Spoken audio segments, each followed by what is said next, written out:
let's see what values we can set for it. Okay.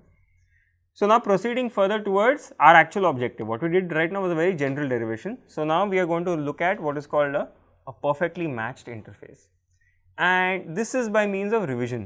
So, what was our Kx? We had defined it in this way. Okay. This was in the previous few slides. Remember, this came from the, what was the motivation? I can show you that equation once again. Equation 2 over here, that was an equation of a ellipsoid, and the solution to the ellipsoid gave me over here the length of the semi major, semi minor axes are like this, and in parametric form I got a ellipsoid, right. So, and this k naught over here was omega by c, which I am just rewriting it over here. Okay. So, I am just rewriting this for your convenience. This is my kx, this is my ky, and this is my kz. Okay. And what is this k naught in general going to be equal to? We wrote omega by c, right, but omega by c is in which medium? Vacuum, but in general we may not have vacuum, right. So, omega by c, and c in terms of material properties is 1 by root mu epsilon, right. So, this is in general k. Okay. So, we will just keep this in mind because our two regions have different values of mu 1 and epsilon 1. Okay. So, now phase matching condition required this and this, right, because the phasors have to rotate at the same speed.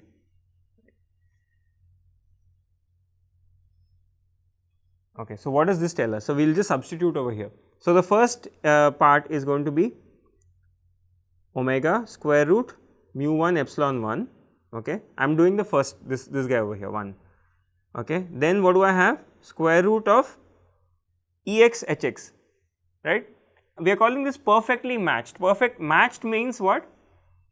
We had taken, it is our choice, we take Ex is equal to Hx, Ey is equal to Hy, and Ez is equal to Hz, right, reduce the number of free variables, right. So, this is going to be now E1x H1x sin theta cos phi is equal to omega square root mu 2 epsilon 2 sin, so this is sin theta 1 cos phi 1, okay, and sin theta 2 cos phi 2.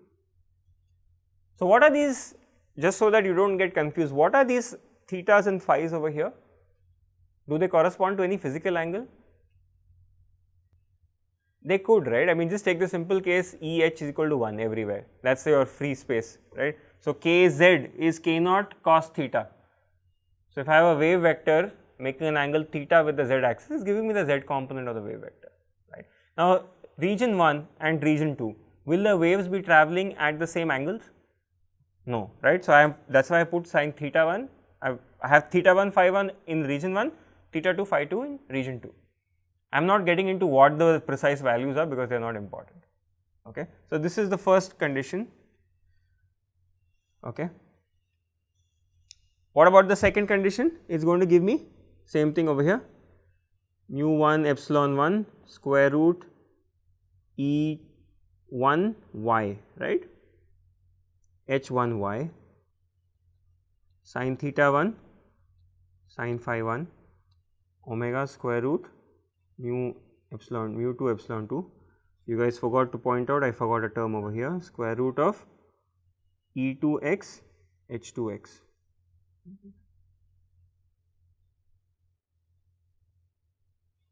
Sin theta 2 sin phi 2, okay. And the main thing to remember is region 2 is under our control, okay. So, why is this thing called a perfectly matched interface? And the reason is very, very literal. Perfectly matched. So, perfectly matched meant these things, that is what we had defined in a few slides ago. But perfectly matched interface, if you did not know anything about fancy PML and I told you an interface is perfectly matched, what would you think? Impedances are matched, right. So, in other words, what is the simplest way to match impedances? make epsilon 1 equal to epsilon 2, mu 1 equal to mu 2. Let us suppose we do that, right. So, epsilon 1 is equal to epsilon 2, mu 1 is equal to mu 2, okay. So, we fix this. So, so these equations they further simplify. So, for example, this equation over here, square root of E1x H1x will become E1x, right. What else? These mu's and epsilon 1s cancels off, right.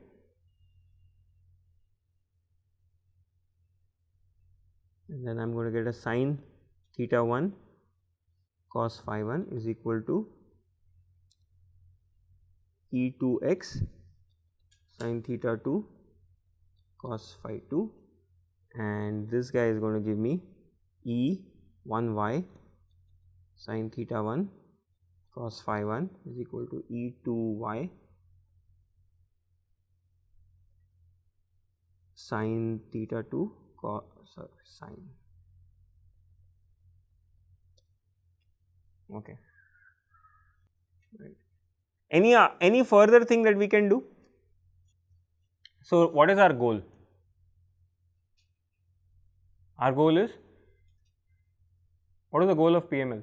Why are we doing all of this? R equal to 0, right. So, we have to keep the expression for R equal to 0, okay. Now, yeah, yeah, there is no, okay, good question. If I fix epsilon 1 equal to epsilon 2, mu 1 equal to mu 2, does it mean that there is no interface? If there is no interface, then R should be equal to 0, right. So, we have to see that, right. But remember, I mean, this is now we have gone to a non-physical situation because I have introduced these E1s and H1s, right. So, and they have made an appearance in the reflection coefficient. So, it is not clear whether just epsilon 1 equal to epsilon 2 is enough to guarantee that these reflection coefficients are 0, okay. The properties of the material have changed via the small e's and small h's. There is an interface, yeah, there is an interface. It's because now I have expanded my idea of an interface itself, okay.